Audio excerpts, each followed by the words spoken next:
I wondered momentarily why humans had to always ask, is this true? Then I remembered Francis's reimagined meeting of father with Serena Hernandez. It appeared humans lied to one another a lot more often than we did. It is true, yes. My body temperature is in the region of what you would call 10 degrees Kelvin. The actual temperature, measured by our technology, was a lot more gradiated than that, but I did not wish to confuse them further. Without the assistance of human technology, our ships cannot approach closer to Earth than Jupiter orbit without risking catastrophic malfunction. We are currently maintaining bases on your very outer planets, where the temperatures are more comfortable for us. Jess blinked, and Francis's mouth opened a little, but neither one spoke. Eva replied for them. Okay, got it. So, all this around here, she gestured at our surroundings, is insanely hot to you. Oh, yes. It was good to meet someone, apart from Serena, who understood this. The oxygen and nitrogen you are breathing? Those gases are rocks where I come from. The coldest place on Earth, at midnight on the coldest night of the year, would be seen as nothing less than a raging inferno on Phasreep. Exposed even for an instant to the temperatures you are comfortably enjoying, I would die immediately. Then my softer parts would liquefy and boil into vapor. At the same time, the sodium compounds in my endoskeleton and dermis would probably explode upon contact with the water in your atmosphere. I moved my upper tentacles in a shrugging motion, learned from Serena. It is what it is. But your suit protects you, right? Asked Jess, eyeing me as though I were about to self-immolate before her eyes. It can handle a hot day, I mean. Yes, I gestured in assent. It can disperse the heat from a sunny day, or much higher temperatures over a short period. But I have been warned not to overtax its systems. Whoa, breathed Francis, his eyes wider than they had been before.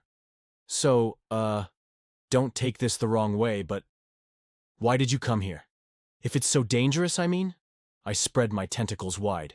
To paraphrase one of your famous explorers, because it is here. Leaning down, I plucked a leaf from a plant growing up from between the stone-like blocks we were standing on.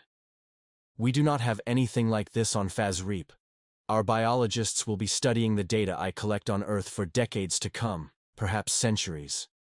Also, where else can I carry out my high-temperature studies merely by walking outside? And last but not least, humans are fun and interesting to talk to. Well, I'm glad to hear that. Ava took my lower right tentacle and squeezed briefly. I curled it around her hand and squeezed back. It was good to meet you, Thwicka. I look forward to seeing you in class. I was also pleased to meet all three of you, I replied, showing them a smile. I hope I will see you later. As the three students moved off, Jess waved, and I returned the gesture.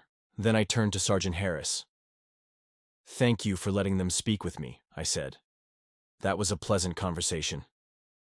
He chuckled. That's all right, Miss Thwicka. I was a bit worried you might be overwhelmed by new people, but you handled that well. I think you might have blown their minds a little, though. The phrase he used was one I'd heard before, and I gestured in assent. Perhaps, but they got over it reasonably well. I am led to wonder exactly how much they are being taught about our physiology and the history of our first contact, from the questions they were asking.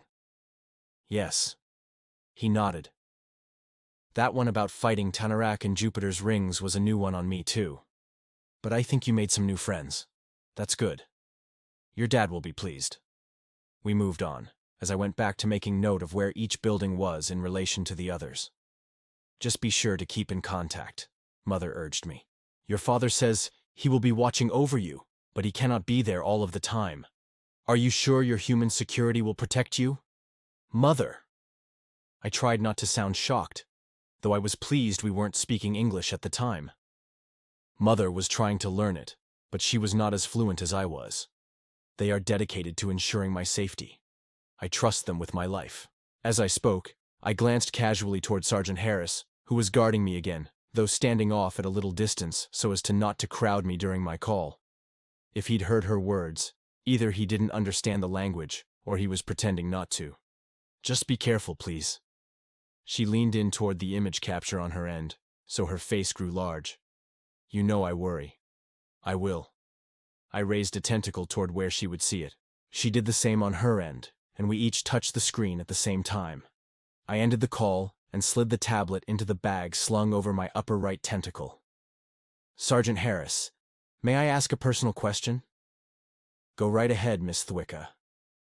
Side by side, we strolled toward the road that ran through campus. There was a fountain in a park nearby, and I liked to watch the water droplets sparkle in the air.